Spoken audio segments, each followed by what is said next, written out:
What's up, everybody? Good morning. Welcome to SoapBox Slam, where I get on my soapbox and I slam everything I can. And today's topic, we're going to be talking about washing machines or appliances in general. And I was talking with a group of guys and at work here, and it rained a lot just recently, and so everything is a muddy mess. I mean, it's just, it's one of the worst parts about what I do is that it's just when weather is bad, it's just really nasty and horrible. Anyways, my clothes are so muddy. I have, a whole week's worth of change of clothes because, everything is still wet and muddy from the amount of rain that we've got. And I don't, excuse me, green screen coming, I will be able to edit that. I don't wash my clothes at home, especially when they're muddy. I don't wash my clothes at home because the washing machine that I have and the dryer, while I spent a pretty penny on them, I don't feel confident are capable of handling the amount of mud that I bring home from work. So I take my clothes to a car wash with a power washer. I hose off all the mud with the power washer, and then I take them to a laundromat. Now, we were talking with the guys and everything else, and we were discussing how, appliances back in the day were really built to last 20, 25 years, and people wouldn't have thought twice about taking their work clothes home and washing them in the washing machine, right? They wouldn't think twice about, I was astonished. So I have a washer and dryer at my house, but like I said, I don't take my work clothes there, my muddy work clothes. Regular work clothes, if they're not muddy, I'll wash them at home. But the muddy ones, I don't wash at home. Nor do I wash my comforters at home, because washing machines in today's day and age, while you spend a very pretty penny on them, and you probably have to finance in order to buy a new appliance today, a decent one that's not going to break down in 3 years. The ones that you buy today are going to break down anywhere in 5 to 10 years, right? Not the quality built from the 50s, 60s, 70s, 40s, right? Not built to last. Same with our vehicles. Nothing is built to last, right? And we were talking about this, I'm afraid to put my comforter. I was astonished. So I love talking with the guys about stuff. Even talking with the guys about personal shit at home and, all kinds of things about the people you're encountering, and everything else. People will talk, right? And so talking with the guys, I was astonished to find out how many guys actually bought new washers and dryers, have good new washer and dryers. I put quote good, because they themselves also feel like they can't wash their comforters. When we were talking about that, I was really shocked to hear how many guys I know only go to a laundromat to wash excuse me, their comforters. Amazing. So I thought I was alone, and I'm not alone. Lots of dudes that I work with do that. At least I know I'm on the right page, right? So yeah, washing machines are built horribly. You pay a lot of money that you usually end up having to finance. Remember, every time I say that word, finance, the enemy of the United States is creeping in, and that's the banks. Financing all of these appliances so that you can have it. And it does not last. I know my washing machine is not going to last more than 10 years. I don't care what I do all the maintenances. I do all the maintenances on my vehicle. I do all the maintenances on everything. And it's not going to last.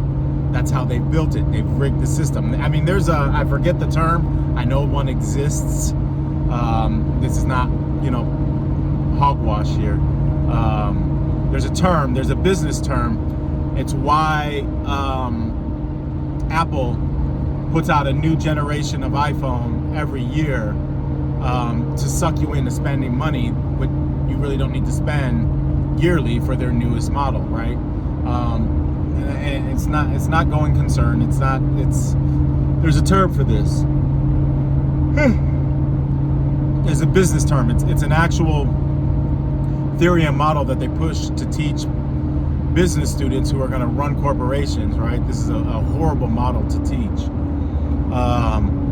And I'll get to why it's so horrible. So washing machines are not built to last. These refrigerators are not built to last. These things are not built to last. Previous decades ago, these things would last 25 years plus, 25 to 35 years. The problem that I have, and why I'm on my soapbox right now, right? How insulting, how ignorant are we as a public that we are not complaining? They want everybody, they being the government and businesses, to be so concerned with the environment, CO2, right? Our carbon footprint, right?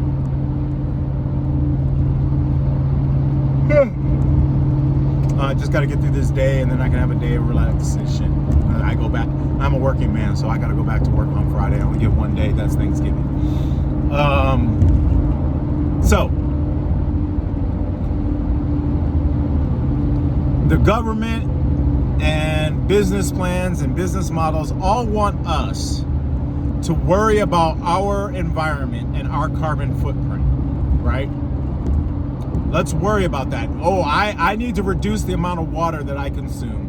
I need to reduce the amount of electricity I consume. Oh, but wait, let's make everybody on electrical vehicles. But I need to worry about how much electricity I consume. I need to do all of these measures as an everyday person, right, to save our environment. Well, you know what the number one thing could be done to save our environment?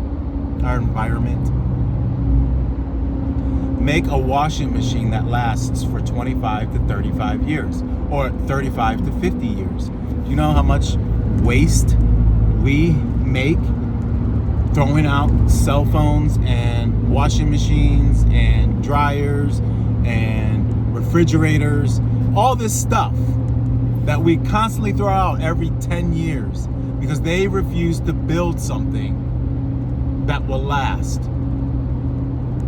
I mean, furniture. I mean, it's so hard. The only place I can buy furniture that is quality furniture, and I do it now, is from the freaking Amish. Man, God bless the Amish. God bless the Amish. Thank God somebody still makes something solid. Solid wood, solid carpentry, solid everything. God bless the Amish. I say everybody should be buying their stuff from the Amish. It's on the higher end of cost of things, but that is stuff that you can actually hand down from generation to generation, which is what it's something that can be handed down, an asset that you buy that will last forever as long as you take care of it. Something from IKEA will never last more than 2.5 years. Particle board furniture, particle board anything is not going to last more than 2 years. And they want to charge more than $100 for particle board furniture. And I don't care where you buy it from. Ashley Furniture, that's particle veneer. It's still compressed wood that's been veneered, shellacked, polyurethane to be hard, to try and have it a longer life, and still charge you thousands of dollars to buy it so that you have to finance. So we were talking about this, guys. Everybody's on the same page as far as I know. It is unbelievably ridiculous to complain to me and want me to worry about my carbon footprint when you've got corporations that are making products that only last 10 years or every other year. You know what? Y'all corporations and you government can suck my dick, for real. Like, y'all go somewhere else. Until you start making products that are built to last, do not lecture me about my carbon footprint. I don't want to hear it. I'm sorry to be crass. I'm sorry to be rude, crude, whatever. I don't know how else to really stress how annoying people are to shake their finger at me about my carbon footprint and what I'm doing to the environment when they, being corporations and banks, because of money, they want to keep making profits. So they make stuff not last so that we can finance it and throw it out and buy more. It's a very, very, very, very disgusting cycle.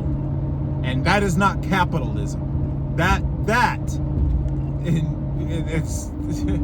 It's uncanny and unbelievable to say that making the most money means capitalism. That is not capitalism. That is not capitalism. Not at all. Making the most money and screwing the public over so that you can make more money is not capitalism. Capitalism is based on building, you having ownership of what you build and reaping the reward for what you build. Having the ability to come from one station in life and move to another station in life because of the meritocracies that you have created in your life to ascend and be rewarded for that. Hell, I'm all for it. I am all for it. But I think it's very uninformed for people to wave the capitalistic flag and hide behind capitalism when what they're hiding behind is capitalism run amok and not its truest form of capitalism. And the mighty dollar bill being the true idol, which I think is wrong in my core. Anyways, I'm on my soapbox talking about how we are supposed to have a conscious,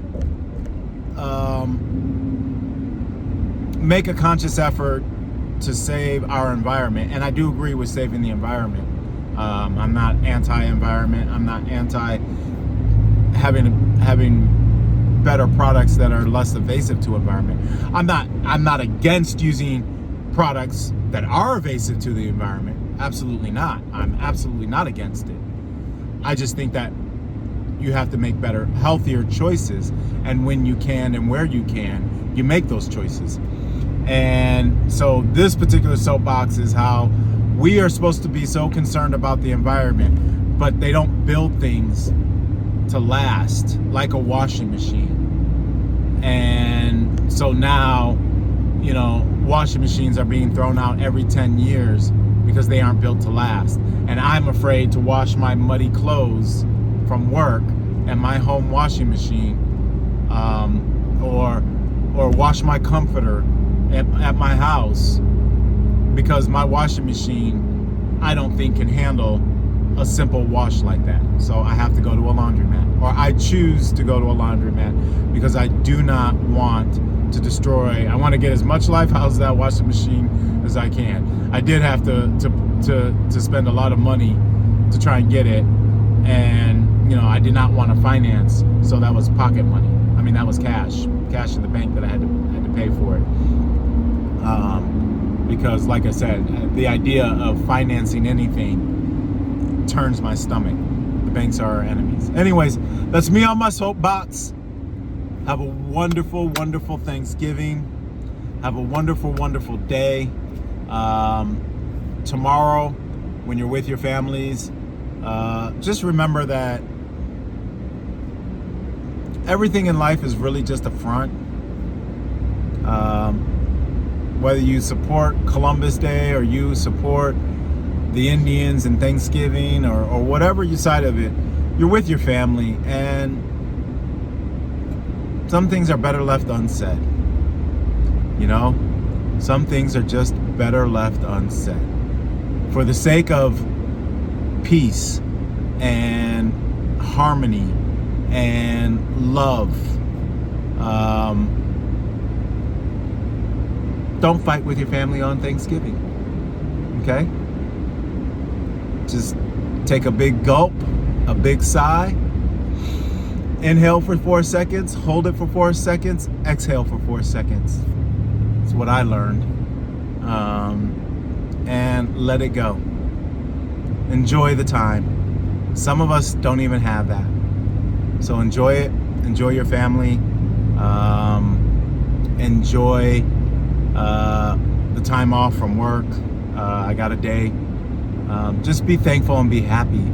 An attitude of gratitude. One thing I've learned in life and everything else is it's actually much better to be thankful than it is to be vengeful and spiteful and have to win and get over and always be on top and have to be right and everything else. That's only going to kill you. It's only going to kill you. It'll kill you, it'll kill your relationships, it'll kill everything and leave you alone. So don't go into Thanksgiving with a grudge. Enjoy the day. Be happy, be merry, and eat a lot of food. Happy Thanksgiving. Well, tomorrow's Thanksgiving. I'm about to pull into work. Happy Thanksgiving. Enjoy yourselves. Be good, be well. God bless. I love you. Take care.